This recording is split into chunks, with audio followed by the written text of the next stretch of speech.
Imagine showing up to a high-stakes capital allocation meeting. You sit down at the mahogany table, look your department head in the eye, and begin reviewing Q3 projections while legally intoxicated. Right. I mean, security would have you in an elevator before you could even finish your first slide. Exactly. You would be fired. And yet, right now, millions of working parents are doing exactly that. Yeah. Every single day.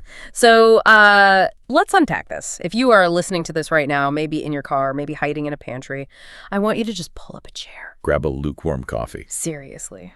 Because we are not doing the usual peppy, optimized executive routine today. We are having a very real debrief. No corporate cheerleading today. No. Let's just assume you, like me, have recently survived the absolute gauntlet of a brutal corporate review cycle, only to go home and, immediately have to negotiate a hostage situation with a toddler over a broken cracker. It's a profoundly unique kind of burnout. You leave a boardroom where you are expected to project absolute strategic certainty, and you walk into a kitchen where you have, zero operational control. Right. The cognitive dissonance alone is just exhausting. It really is, which is why today we are stripping away all those sanitized HR platitudes about work-life integration or finding balance. Yeah, those are meaningless here. Completely. We're diving into the dual career parenting friction study. Our mission for this deep dive is to take a clinical, unglamorous look at the raw, measurable, physiological, and economic drain of dual career parenting with a newborn. Because it isn't just a feeling, It's not a lack of grit. We really want to understand at a systemic structural level why we are all so existentially tired. Well, if we're going to analyze this friction honestly, we have to start at the physical root of the problem, which is sleep. Yeah, the biological baseline. Exactly. Every single other failure we see, the macroeconomic drag, the marital scorekeeping, the operational collapses, all of it cascades directly from this initial biological deficit. And the longitudinal data on this is just grim. We aren't talking about a few rough weeks of adjusting to a newborn. No, not at all. The data shows that for parents of a firstborn, degraded sleep lasts for 4 to 6 years. Let that sink in. It's a massive deficit. In year 1, mothers are losing an average of 40 minutes of sleep a night.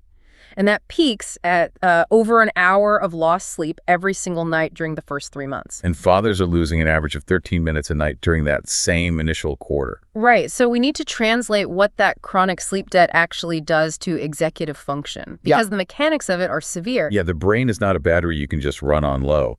It requires deep sleep stages to activate the glymphatic system, which, literally clears metabolic waste out of your neural pathways. It's literally clearing toxins. Right, so when you cut that process short, the waste piles up.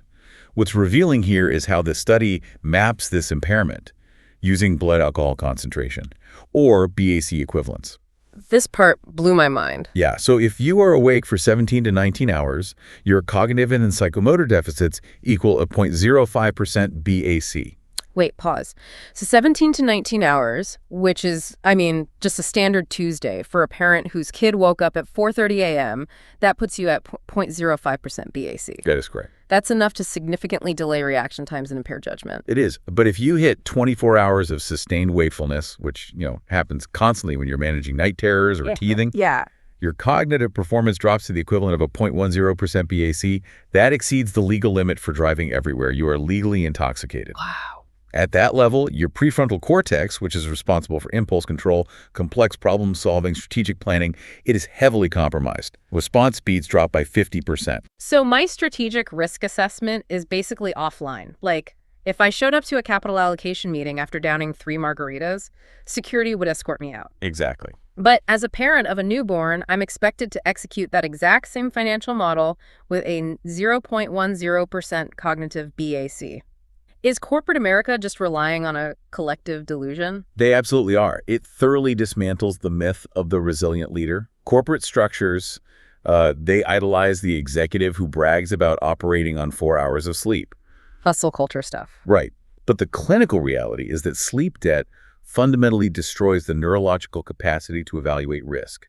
And beyond the exhaustion, if you are chronically sleeping fewer than 7 hours a night, the data shows actual biological age acceleration. Wait, really? Age acceleration? Yeah, you are sustaining cellular damage because elevated cortisol from stress and sleep deprivation physically shortens your telomeres. That is horrifying. And it gets even more complicated for mothers, right? The study gets into this neurological shift called infant prioritization. Correct. The brain actively rewires itself. The amygdala becomes hyperreactive to the specific acoustic pitch of an infant's cry. So you literally can't ignore it. No, you can't. The brain redirects cognitive resources away from analytical tasks and self-preservation, straight toward infant cues. You are biologically rewired to ignore the spreadsheet in favor of the baby. The neural pathways just throttle down. Exactly. The abstract problem-solving shuts down to ensure the survival of the offspring. Which perfectly explains some of the most painfully relatable anecdotes in this text.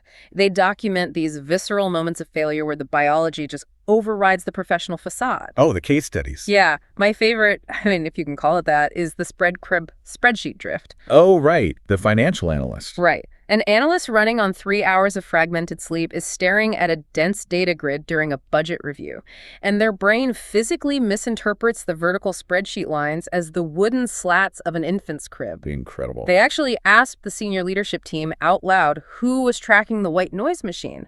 It is a profound neurological misfire. The brain is desperately trying to overlay the domestic crisis onto the professional task because the working memory simply does not have the bandwidth to separate them. And then there is the nocturnal slack hallucination. That one was brutal. A corporate director is pacing the halls at 3:14 a.m. with a colicky infant. They try to respond to an urgent client message. Operating at that 0.10% cognitive BAC level, they draft 3 paragraphs of product strategy. Only to wake up the next morning. Yeah, and realize they posted predictive text gibberish to a global channel, ending with the exact phrase, "Send warm milk immediately." It's an agonizing position to be in, but it illustrates the fundamental issue here. So you have an executive functioning at a 0.10% cognitive BAC whose brain is actively deprioritizing abstract logic. Right. But corporate structures don't pause for your compromised prefrontal cortex. So let's look at what happens when that biological impairment crashes into a rigid operational schedule. The structural collision, because corporate schedules, sprint reviews, steering committees, client deliverables, they are inherently synchronous. Highly structured. Yeah, they require predictable linear availability. It's an industrial era model. But neonatal biology is entirely erratic and non-negotiable. Exactly. It's like trying to run a high-speed train on tracks that randomly dissolve into liquid every time a toddler gets a fever. That is precisely what happens. And the central friction point for this collision is daycare. Oh, daycare. The data outlines the brutal reality of institutional childcare. An infant in a daycare center experiences an average of 11 sickness episodes a year. 11? That's basically once a month. Basically. Their immune systems are completely naive, and they're placed in high-density environments. This results in a 4.5 times higher hospitalization rate. Wow. Driven heavily by a 3.79 relative risk of ear infections that require surgical intervention, like tubes. And daycare policies are ruthless by necessity, obviously. A temperature of 100.4 degrees Fahrenheit triggers an immediate exclusion. Which means a single microscopic biological event, a virus entering a toddler's respiratory tract, instantly derails weeks of carefully calibrated corporate scheduling across multiple departments. And the macroeconomic ripple effects of that are staggering. Child illness accounts for 40% of all parental absenteeism. Just having a child enrolled in daycare pushes parental work loss to 0.52 days per month. So half a day every month just gone. Yes. Insufficient childcare infrastructure costs the U.S. economy $172 billion annually. Employers are directly absorbing $38 billion of that in lost productivity, missed shifts, and sudden departures. And the family. Families are losing $134 billion in foregone earnings. And when the friction becomes too much and an employee just quits, replacing them costs an organization 25% to 43% of their annual salary. I really want to push back on the way corporate HR departments frame this. They always call it calendar management or like a logistical challenge. It's so dismissive. It is. Look, it is not a logistics issue. When daycare calls you at 10 a.m. on a Tuesday, it isn't about moving a meeting. It is a sudden transactional audit of whose career in the marriage is less valuable. Exactly. Who loses face today? Who cancels the uncancelable one-on-one with the VP? It is a zero-sum game of triage. And that triage is incredibly destructive to the workforce. It is why 62% of working mothers and 47% of working fathers report severe difficulties balancing these responsibilities. I'm surprised it's not higher, honestly. Well, employers think they are just dealing with occasional absenteeism, but they are actually absorbing billions in presenteeism. Ah, presenteeism. Right. The employee is technically present on the Zoom call, but their cognitive capacity is entirely consumed by the failing childcare infrastructure around them. The ultimate manifestation of presenteeism is what the study calls the EBITDA diaper pivot. Yes. You have a vice president delivering Q3 margin analysis to a steering committee, and their Apple Watch vibrates with the 100.4 fever notification from daycare. The dreaded notification. They have 30 minutes to check up the child. So they have to continue projecting confidence, discussing abstract financial concepts like EBITDA, while mentally calculating the fastest traffic route to daycare and actively trying to suppress a massive cortisol spike. The contrast is absurd. The abstractness of corporate finance colliding with raw biology. It's similarly captured in the Zoom blowout roulette. Oh, no. A senior manager is leading a 70-person cross-functional call. The child is homesick, sleeping on the manager's chest, camera off. The manager hears that unmistakable acoustic sound of a catastrophic diaper failure. The worst sound in the world. The project sponsor asks for verbal confirmation on a Friday deployment, and the manager has to unmute, keep their voice perfectly steady, and say, "We are fully aligned," while actively feeling liquid stool expand across their linen trousers. It is the ultimate test of executive composure, just absolute sheer panic masked by corporate jargon. But the reality is you endure that corporate fallout, you mute the microphone, you clean up the mess, and then you take all that unspent cortisol and you carry it right back to your kitchen. Exactly. If we connect this to the bigger picture, you survive the boardroom, but the biological impairment and the schedule collision inevitably bleed into the domestic environment. The friction always comes home. Always. The research indicates 67% of couples experience a sharp decline in relationship satisfaction within the first 3 years of a child's life. 67%. Yes.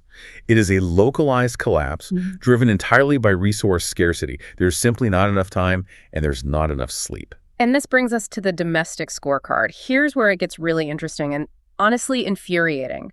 The American Time Use Survey data strips away the illusion of equality. Completely. Even in households where both spouses work full-time in demanding careers, the second shift of unpaid labor remains deeply gendered.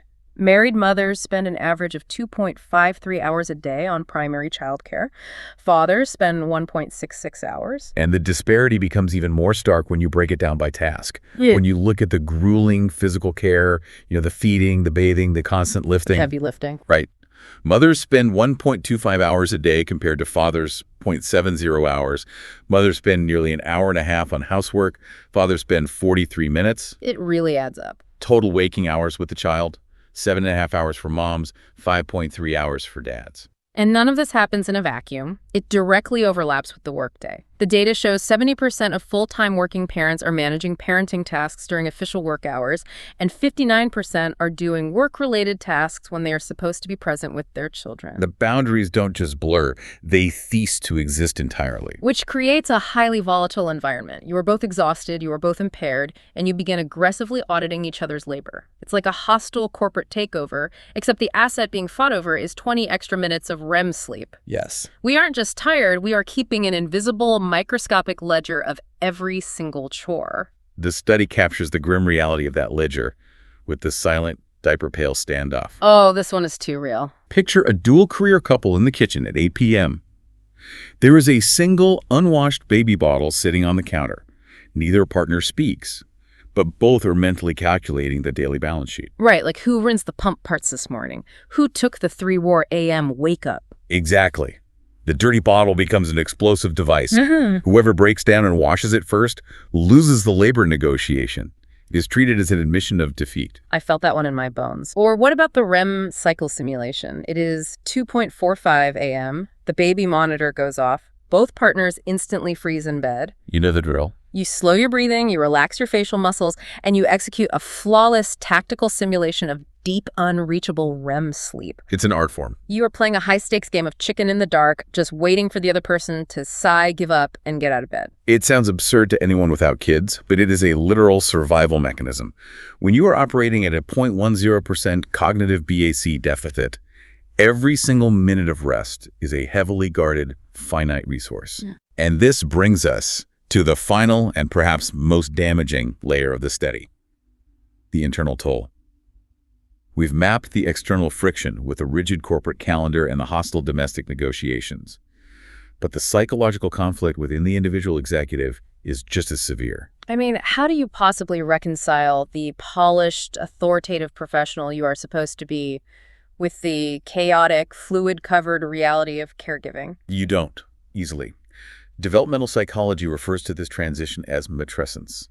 It is a profound systemic rewiring of the endocrine system, the brain, and your social identity, akin to going through puberty. Wow. For a high-performing professional, this creates a violent identity split.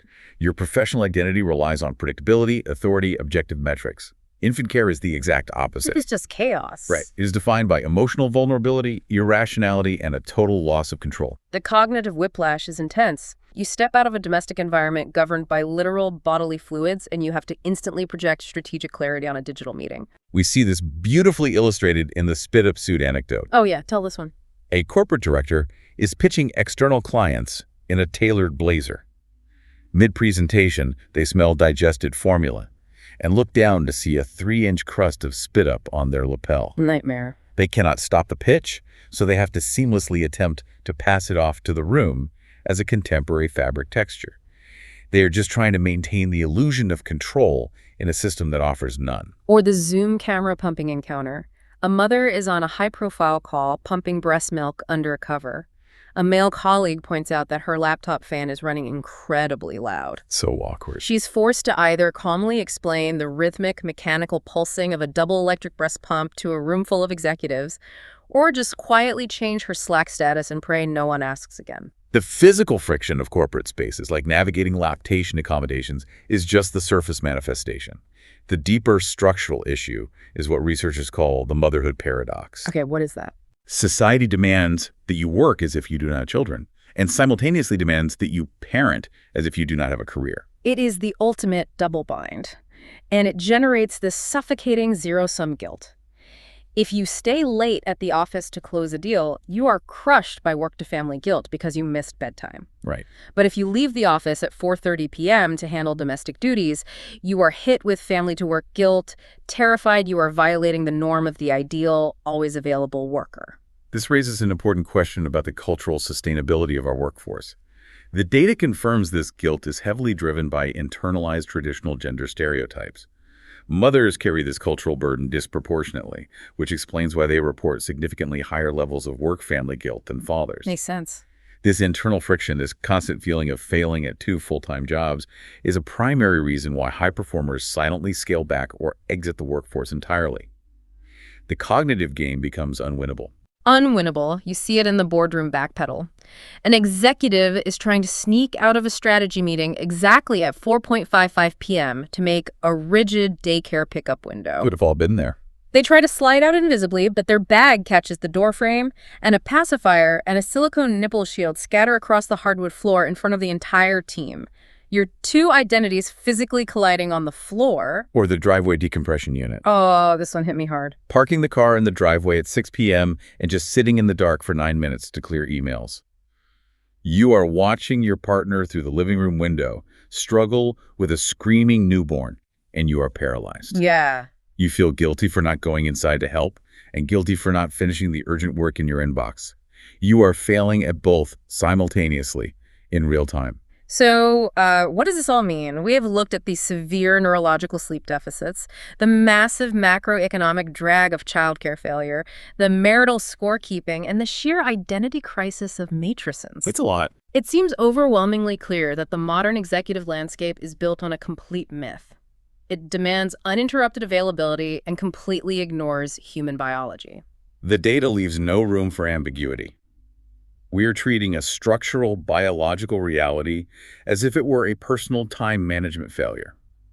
And the cost of maintaining that illusion is paid in billions of dollars of lost productivity, and in the degrading physical and mental health of the workforce. It leaves you with a really uncomfortable thought to chew on.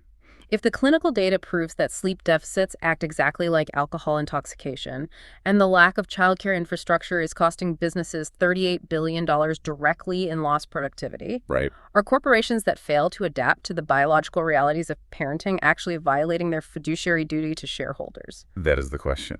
If you knowingly force your workforce to operate in a state of structural cognitive impairment, how is that sound management? Something to think about the next time you are sitting in your driveway in the dark. Take a deep breath. Try and take a nap if you can. We will see you next time.